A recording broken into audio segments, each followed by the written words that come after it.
So thank you very much for the opportunity to join you in this important webinar to talk about the importance of co-design.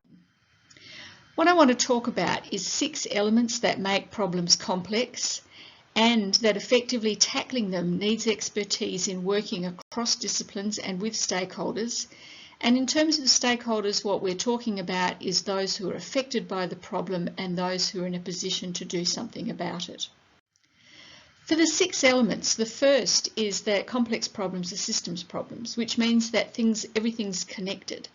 And it means that there are no natural boundaries to the problem, but that the boundary can go on forever. And so we have to set artificial boundaries to make problems studyable and understandable and tackleable. Diversity is important. So different people are going to see the problem differently. They're going to have different interests around the problem. They're going to have different values around the problem.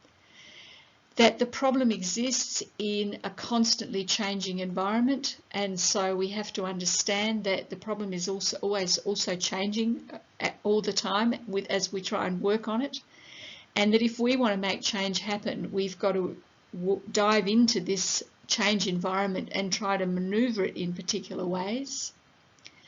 That context is important, so that the history of the problem, the politics, the economics of the problem, the cultural aspects of the problem, they're all important in how we understand it and can act on it. And that finally, that we can never know everything about a problem. Even if every man, woman and child became a researcher, we still couldn't know everything. And unknowns are important because they lead to adverse unintended consequences and nasty surprises, as well as sometimes pleasant surprises. You can tell that those are only 5 elements, and the 6th is a consequence of the other 5, and it's imperfection. It's the fact that we can never have perfect answers to complex problems, and we can only ever have trade-offs so that we can do better, and what we're doing is looking for the best possible trade-offs.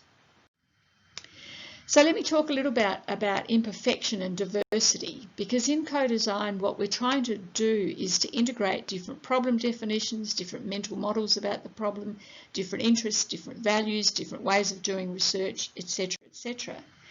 And it means that there's no perfect integration, because not all differences can be reconciled, and we have to think about how we can deal with that. So when we're talking about integration, it's useful to think about 2 things. One is, what are the tools that we can use for integration? And the other is, what can we do to manage irreconcilable differences? I'd argue that there are 3 important classes of integrative tools. The first is dialogue, both formal and informal methods. So formal methods include things like nominal group technique and appreciative inquiry. The second class of methods is modelling, which is useful not only for understanding the problem, but for identifying leverage points and places to interact or intervene on the problem.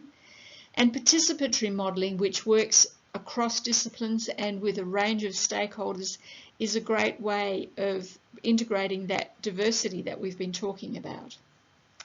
The final class of methods I'd call common metric, and this is about turning everything into the same metric or variable so that the integration becomes a matter of arithmetic, if you like. So money is a useful common metric. Ecological services is one that's founded on similar principles. Global footprint is another common metric, and there are a range of others. In terms of ways of managing irreconcilable differences, the first thing is to understand that we're different, and often differences or that the irritation can disappear when we understand that the person that we're finding quite annoying is not setting out to annoy us, but they just view the world differently from the way that we do. An important tool for different interests is principled negotiation, or negotiation on the merits, or looking for a win-win solution. But we really don't have very many ways of managing irreconcilable differences, and these are an area that really need development.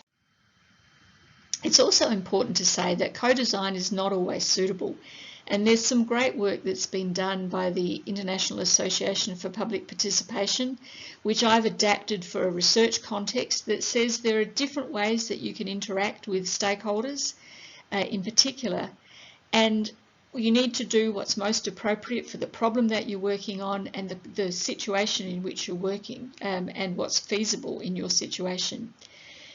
And so anything from informing to empowering can be useful. The important part of their design is that it's not just about extracting things from stakeholders, but that you're also making a promise back to them, a promise to keep them informed, a promise to work with them in a particular way, a promise of working with them not only on the problem but also on the implementation of change. And so thinking about it, that's really an important part of co-design, is that it's a two-way relationship. So I guess I want to finish by talking about what do we call this style of research and this kind of expertise that I've been talking about. There are a range of terms for the style of research in this series of webinars that you've been having around the future of oceans.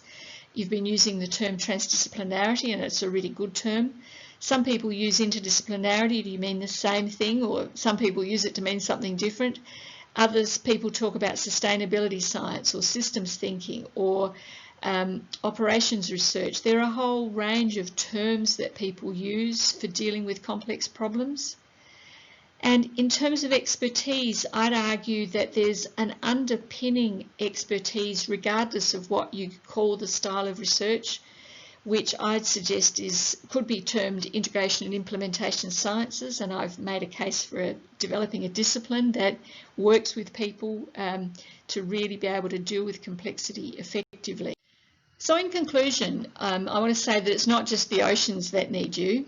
We also need to work together to build the expertise, the scholarship, and a strong alliance, which is a political activity, for this kind of research that tackles complexity by working across disciplines and with stakeholders. And again, just a reminder that stakeholders are those affected by the problem and those in a position to do something about it. On the last slide, I've listed some resources. There's a blog that I run, the Integration and Implementation Insights blog, which is really trying to build this expertise and community, and I'd be thrilled if you would contribute to it in terms of what you learn about co-design, transdisciplinarity, and all those related things in your work. I've pointed you to a couple of toolkits, a range of professional associations and networks that do this kind of work, and the references that I've used in this PowerPoint. Thank you very much.